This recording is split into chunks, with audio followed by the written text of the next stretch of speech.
হোক তা পছন্দ করেন। উকবা বিন আল হারেস রাদিয়াল্লাহু তাআলা থেকে বর্ণিত, তিনি বলেন রাসূলুল্লাহ সাল্লাল্লাহু আলাইহি ওয়াসাল্লাম একদা আমাদের আসরের সালাত পড়ালেন, অতঃপর তিনি দ্রুত গতিতে ঘরে প্রবেশ করে কিছুক্ষণ পর বেরিয়ে আসলেন। অতঃপর আমরা তাকে জিজ্ঞাসা করলাম যে আপনি কেন এত দ্রুত চলে গেলেন? রাসূলুল্লাহ সাল্লাল্লাহু আলাইহি ওয়াসাল্লাম বললেন, ঘরে সদাকার কিছু স্বর্ণ ছিল, তা রেখে আমি এক রাত্রি অতিবাহিত করাকে সমীচীন মনে করলাম না, তাই সেটাকে বন্টন করে দিলাম। সুবহানাল্লাহ। আর আমরা সম্পদকে কিভাবে গ্রাস করতে পারি, কিভাবে আঁকড়ে ধরে রাখতে পারি, এই চিন্তাই আমাদের। আনাস রাদিয়াল্লাহু তাআলা বলেন, কেউ যদি ইসলামের দোহাই দিয়ে রাসূলুল্লাহ সাল্লাল্লাহু আলাইহি সাল্লামের নিকট কিছু চাইতো, তবে অবশ্যই তাকে দিতেন। একবার এক ব্যক্তি এসে তার নিকট চাইলে তিনি তাকে 2 পাহাড়ের মধ্যে উপস্থিত এক পাল ছাগল দান করে দেন। সুবহানাল্লাহ। তাহলে রাসূলুল্লাহ সাল্লাল্লাহু আলাইহি সাল্লামের আয়াতে সম্পত্তি কিন্তু কম ছিল না, এক পাল ছাগল তিনি দান করে দিয়েছেন, কত কোটি টাকা সম্পত্তি। কিন্তু তার খাবারের অবস্থা দেখেন, তিনি কিভাবে খেতেন আপনি দেখেন। এগুলো আমাদের জন্য আদর্শ।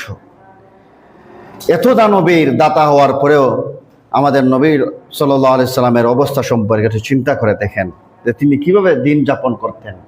আর আমরা খাবারের পিছনে দিনটা ব্যয় করতেছি।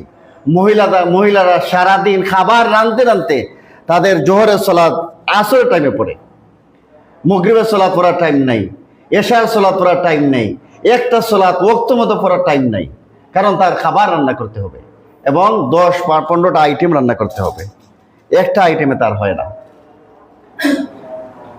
আনাস রাদিয়াল্লাহু তাআলা আনহু বলেন, নবী করিম সাল্লাল্লাহু আলাইহি সাল্লাম মৃত্যু পর্যন্ত বিলাসী দস্তরখানায় বসে খাবার খান নাই, এবং তিনি মৃত্যু পর্যন্ত কোনো নরম রুটি খান নাই। আয়েশা রাদিয়াল্লাহু তাআলা বলেন, অনেক দিন রাসূলুল্লাহ সাল্লাল্লাহু আলাইহি সাল্লাম তার কাছে এসে বলতেন, জগরে কি খাবারের কিছু আছে? তো আয়েশা রাদিয়াল্লাহু তাআলা বলতেন যে না, খাবার তো কিছু নাই। তিনি বলতেন আমি রোজা রেখে নিলাম, অসন্তুষ্ট প্রকাশ করতেন না। আমাদের দেশে তো যদি খাবার না থাকে স্ত্রীকে প্রহার করা শুরু করে দেয়, লবণ যদি একটু কম হয় তাহলে স্ত্রীকে প্রহার করা শুরু করে দেয়, রান্না যদি স্বাদ মতো না হয় অসন্তুষ্ট প্রকাশ করে। অথচ রাসূলুল্লাহ সাল্লাল্লাহু আলাইহি ওয়াসাল্লাম জীবনে কোনোদিন খাবারের কোনো দোষ বর্ণনা করেন নাই। সুবহানাল্লাহ। এগুলো আমাদের জন্য শিক্ষা। আপনি যদি কোনোদিনই আপনার স্ত্রীকে আপনি খাবারের দোষ বর্ণনা না করেন, দেখবেন আপনার ঝগড়া কমে যাবে।